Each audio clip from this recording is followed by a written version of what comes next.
everyone. My name is Lisa Illman. I'm a business development consultant and inventor, and I am obsessed with live stream, especially Periscope. Wow, courage. I want to start back with when I had the definition of courage all mixed up. I used to think courage was the absence of fear, and I lived very recklessly, thinking I was very courageous, never ever being vulnerable, never ever taking real risks, like I was just sort of running around and hiding behind anything I could find. So let's start back with, wow, I feel like speaking. I went to Penn State University, and although I am so grateful I got to go there, I'm literally the kid who should have never gone to college. Like, my first real thing out of high school should have been a pizza shop. You know what I mean? Like, own it, work it, understand it. And instead, I found myself under the society pressures of go to school, do what you should, and that's what I did.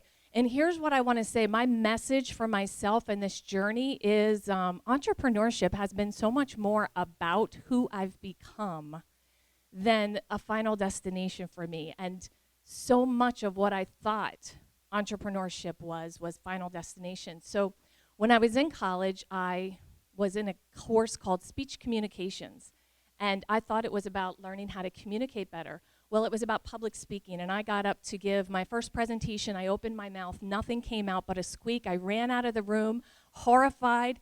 I was scared to pieces a month before I even got up in front of everybody to talk, vomiting, coming up my throat like the day before, and was just absolutely, self-esteem was so low. And I was so insecure about being up there in front of all of these academic people who I felt like should be there, and I really should not be there. So when I ran out of class, I figured out a way to take something like underwater basket weaving for people who are afraid to speak. And I continued to waitress, which I loved. And I waitressed my way through college, mostly taking online courses as much as I possibly could to get the hell out of there. And that's what I did. And my first job out of college was with the airlines, putting baggage on the back of airplanes. But eventually I got into a company called GE, and I knocked it doing sales for them. And they moved me to Houston, Texas, and I loved it. I absolutely loved being in sales, serving people, helping people. I had such an appetite for business, but I started to win awards, and here came that fear again with this damn microphone. And I would hide behind my manager and say, don't make me get up there and get that. All you have to do is say thank you. I can't. I was so afraid. So finally, I started to get these conversations with management. You're going to need to get up in front of people. You're going to need to get comfortable with this. You need to do client presentations.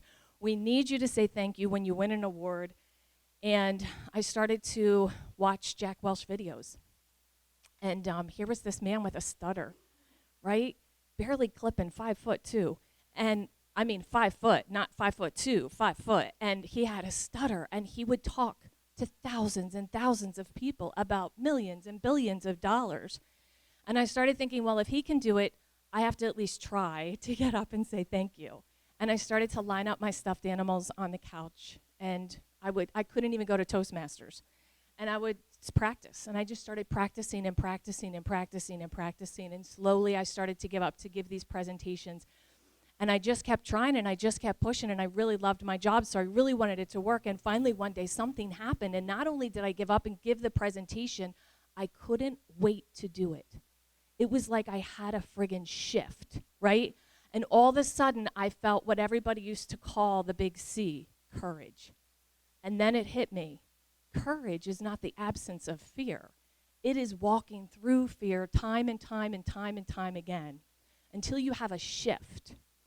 Fast forward about years later, which would make it about 7 years ago, my self-esteem started to get a little bit better, but it wasn't sparkling.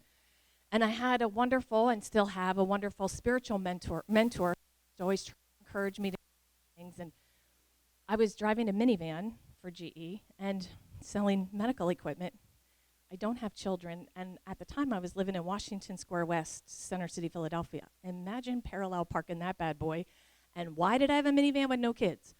So I'm out in western Pennsylvania driving around to call on hospitals for GE, and I'm thinking, there's got to be something else, right? There's got to be something else, because now I'm getting more and more courage, right? And I'm starting to love business more and more. Like, I want something of my own. Can anybody relate? Like, I don't even care if it's not huge, just something I can call my own.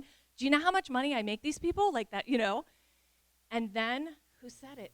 I was cracking up when someone else said it. And then I put that disc in the CD player, and it was his voice from Rich Dad, Poor Dad. I was driving around Pittsburgh, Pennsylvania, listening to that, and all I could hear was, opportunity is all around you. Opportunity is all around you. And I went home, and I sat out in my courtyard in Center City, Philadelphia. My kitty cats were looking at me from the window with sad eyes, and I was having a barbecue with friends, and all I could hear was, opportunity is all around you. Invent a kitty cat enclosure for your cats so they can hang outside with you. And I couldn't get it out of my head. So I ran up and I told my mentor one day, and I said, that's for people who do things like that, right? And he said, one sentence, why not you?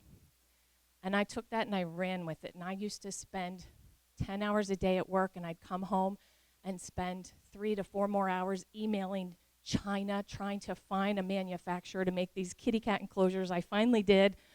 Started selling them on Twitter with my cat. Yes, my cat is on Twitter. He has 15,000 followers on Twitter, though. So, go figure. Is it over? So, what I want to say is, fast forward to now I do live stream. I was introduced to Periscope, breaking through those fearful moments, breaking through those times. I was able to push broadcast, and one thing leads to another.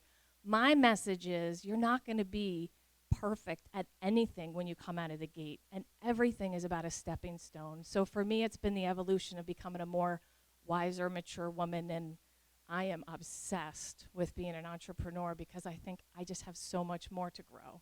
That's all.